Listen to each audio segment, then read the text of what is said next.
Good morning commanders. So మీకు civil బెస్టా APSP బెస్టా ఏది best అనేది సో ఈ వీడియోలో వాచ్ చేయండి, కంటిన్యూగా ఉండండి, ఓకేనా? Thank you.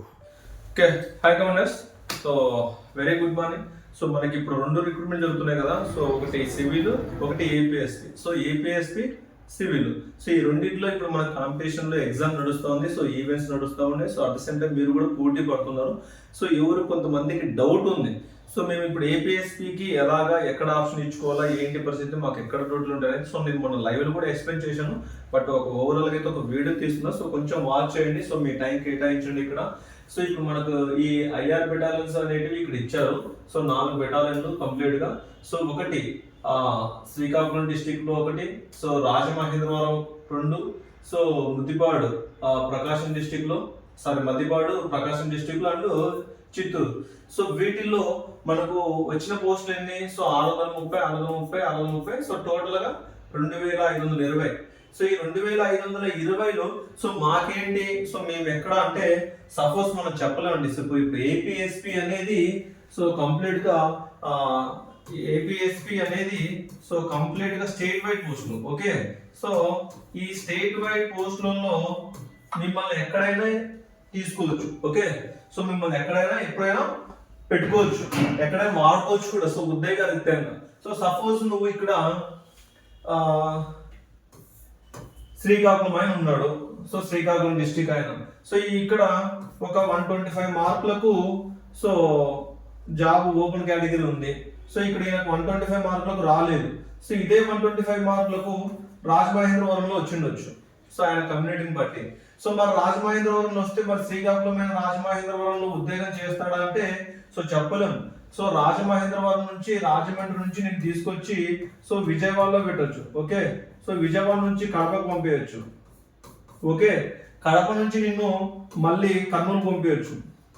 సో కర్నూలు నుంచి అనంతపూర్ పంపించచ్చు. సో ఎక్కడైనా నేను తిప్పొచ్చు. సో స్టేట్ వైడ్ కాకుండా సో నేషనల్ వైడ్ కూడా నేను తిప్పొచ్చు. ఓకే, సో ఏదైనా ఎలక్షన్ పర్పస్ కానీ, వరదల పరిస్థితి కానీ, సో ఎప్పుడు ఎక్కడ ఎలాగైనా తిప్పొచ్చు. So at the same time వీళ్ళు కూడా అంతే. సో కర్నూలు పిల్లోడే ఉన్నాడు. ఓకే, సో కర్నూలు పిల్లోడు ఉన్నాడు. సో ఇక్కడ చిత్తూరు డిస్ట్రిక్ట్ సెలెక్ట్ అయినాడు ఒక కర్నూలు అబ్బాయి. ఈ కర్నూలు అబ్బాయి చిత్తూరు డిస్ట్రిక్ట్ సెలెక్ట్ అయినాడు. సో పోనీ కర్నూలు అబ్బాయి చిత్తూరు పోయి చిత్తూరులో ఉద్యోగం చేస్తాడంటే సో చెప్పలేము మనం. అది తీసుకొచ్చి విజయవాడలో ఉద్యోగం చేయొచ్చు. అట్ ద సేమ్ టైం రేపు ఏదైనా అవసరం వచ్చింది నంద్యాలలో పంపించచ్చు. ఓకే, సో లేదు ఏలూరు, రాజమండ్రి, ఇంకా ఎక్కడైనా సో వాటర్ వేసి ఎక్కడైనా చేయొచ్చు. లేదంటే సో ఇంకా వీళ్ళని ఎక్కడెక్కడ డ్యూటీ చేయొచ్చు. సో తీసుకొచ్చి వీళ్ళను సీఎం గారింటి దగ్గర కానీ, సీఎం దగ్గర గార్డ్ డ్యూటీలు కానీ, సో విఐపి డ్యూటీలో కానీ, వివిఐపి డ్యూటీలో కానీ, సో వీళ్ళకు ఎక్కడైతే ఫోర్స్ అవసరం ఉంటుందో ఆ రకంగా వీళ్ళని వాడుకోవచ్చు. సో సేమ్ అంతే, ప్రకాశం డిస్టిక్ అయినంతే, రాజమండ్రి అయినంతే. సో నువ్వు ఇక్కడే ఉంటావు అనేది అయితే గ్యారంటీ లేదు, నువ్వు ఆ డిస్టిక్ లో ఉండవు. సో మీకు ఆల్రెడీ నేను నిన్న ఒక వీడియో పెట్టాను అసలు ఏపీఎస్పీ డ్యూటీ లేదనేది. సో జస్ట్ ఒక నిమిషం మీకు చెప్పేస్తాను.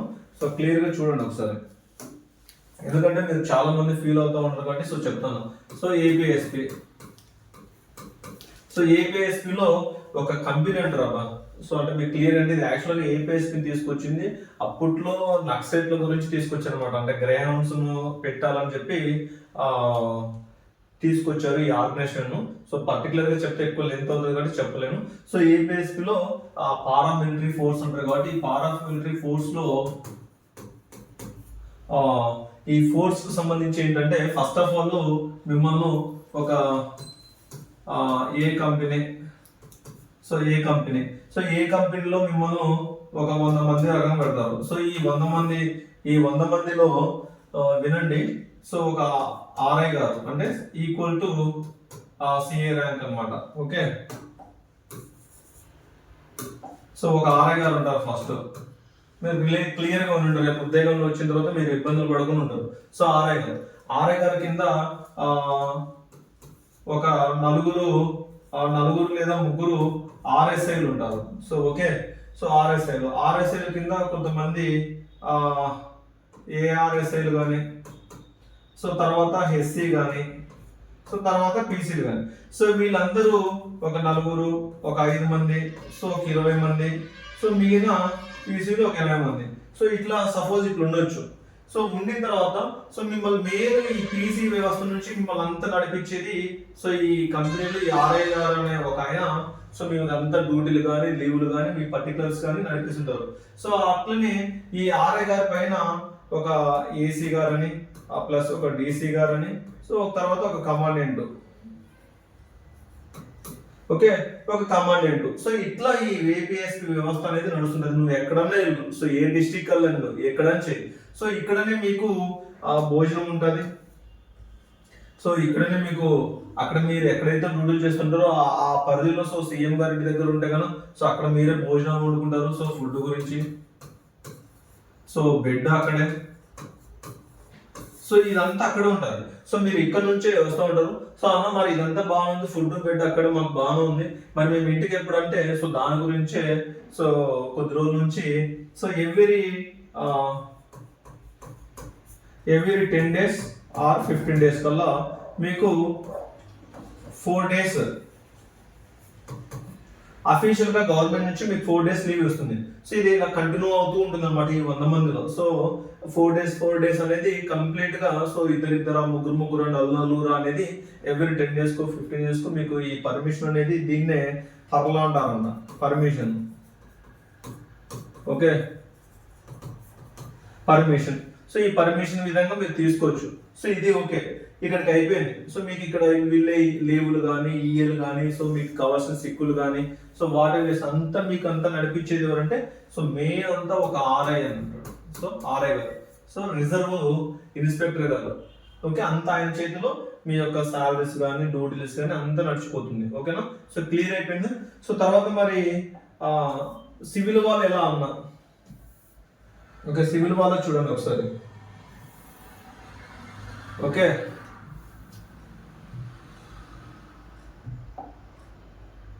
సో ఇక్కడ మీరు సివిల్ కూడా చూడవచ్చు. ఓకే,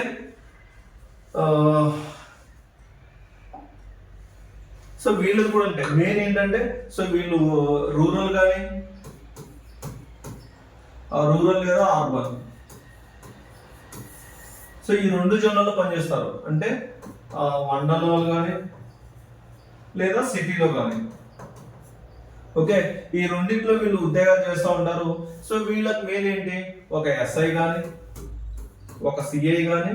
సో మాక్సిమం ఈ రెండింటిలో వీళ్ళు ఉద్యోగాలు అయిపోతే వీళ్ళ కింద సో డిఎస్పీ ఉంటాడు వీళ్ళ పైన.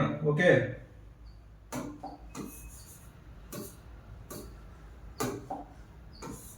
ఒక డిఎస్పీ. సో వీళ్ళ పైన డిఎస్పీ పైన ఎస్పీ ఉంటారు. సో వీళ్ళంతా లోకల్లోనే ఉద్యోగాలు చేస్తూ ఉంటారు. సో నువ్వు ఇప్పుడు సపోజ్ నీది కర్నూలు డిస్ట్రిక్ట్, సో నువ్వు కర్నూలు సెలెక్ట్ అయినావు.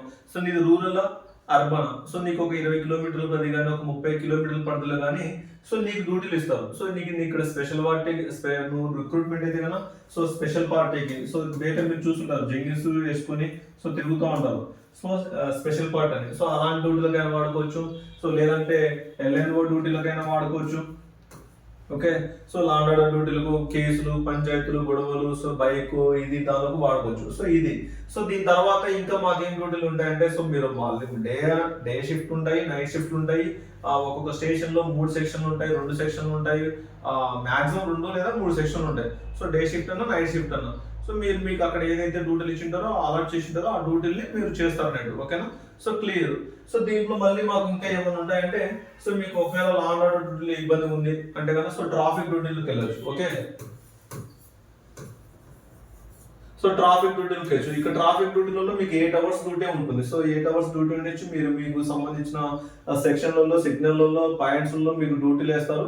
సో అక్కడక్కడ ఏ పరిధి అవుతుందో ఆ పరిధిలో మీరు సో క్లియర్గా మీకు ఇచ్చిన సిగ్నల్స్ వైజ్లో క్లియర్ చేసుకొని సో ఏం లేకుండా చూసుకోవచ్చు అనమాట. అది సో 2 విభాగాలు.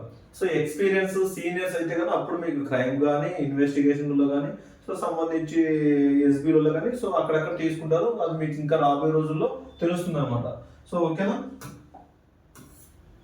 సో తర్వాత సో మాక్సిమం అందరికి ఐడియా ఉంటుంది అనుకుంటున్నా. సో బట్ కాకపోతే జస్ట్ నేను చెప్పుకుంటూ వెళ్తాను. సో మీరు కూడా ఒకసారి వినండి.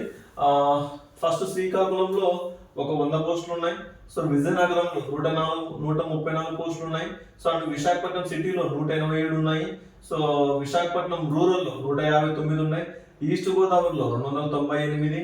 సో అండ్ రాజమహేంద్రవరం అర్బన్ లో 23, వెస్ట్ గోదావరిలో 204. సో అండ్ కృష్ణాలో 150, విజయవాడ సిటీ 250 ఉన్నాయి. సో వీళ్ళకి మంచి లైఫ్ విజయవాడ సిటీ వాళ్ళకు. సో భలే ఉంటారు ఉద్యోగం, హ్యాపీగా అలా వెళ్తుంటారు, ఇలా వస్తూ ఉంటారు.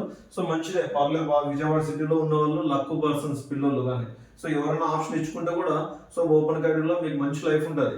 సో విజయవాడ సిటీ ఎందుకంటే అక్కడే అమరావతి అవుతుంది, రేపు అంతా క్యాపిటల్ మనకు అదే అవుతుంది కాబట్టి సో మీరు అక్కడ స్థిరపడిపోవచ్చు. ఓకేనా. సో అండ్ తర్వాత గుంటూరు రూరల్ 300 బాగానే ఉన్నాయి. So and Guntur urban 80. So and Prakasam 205. Okay. Nellore 160. So Kurnool 285. Tough ఉంది. వైఎస్ఆర్ కడప డిస్టిక్ 325, చాలా ఎక్కువ ఉన్నాయి కడప డిస్టిక్ లో. ఓకే. సో తర్వాత Anantapur 310, Chittoor 240, Tirupati urban so 110. So overall గా 3580 పోస్టులు. ఓకే. సో ఇదన్నమాట సిచ్యువేషన్. దీంట్లోనే మనకు ఓపెన్ కేటగిరీ, ఉమెన్, హెచ్జీలు, ఎన్సీసీలు, సో ఈ విభాగాలల్లో ఉంటాయి. ఈ విభాగాలలో అయిపోయి చేసుకొని మీరు ఓపెన్ కేటగిరీలో రిజర్వేషన్ అన్ని చేసుకొని ఓపెన్ కేటగిరీలో ఉద్యోగం కొట్టాలి. ఓకేనా. అందుకోసం కాబట్టి క్లియర్గా మీకు వచ్చిన సబ్జెక్టును క్లియర్గా చదువుకొని సో 1-2 సార్లు ఆలోచించి బబ్లింగ్ చేయండి. ఎగ్జామ్లో వచ్చిన మార్కు మాత్రం ఎట్టి పరిస్థితుల్లో అదనమాట విషయము. మీకు మాక్సిమం నాకు తెలిసిన ఇన్ఫర్మేషన్ ఇచ్చాను. సో కొత్త వాళ్ళైతే కొంచెం సపోర్ట్ చేసి సబ్స్క్రైబ్ చేసి లైక్ అండ్ షేర్ కొట్టండి గైస్, అండ్ ఫాలో అవ్వండి. Thank you. మరిన్ని వీడియోతో మీ ముందుకు వస్తా. జై హింద్ కమాండర్స్.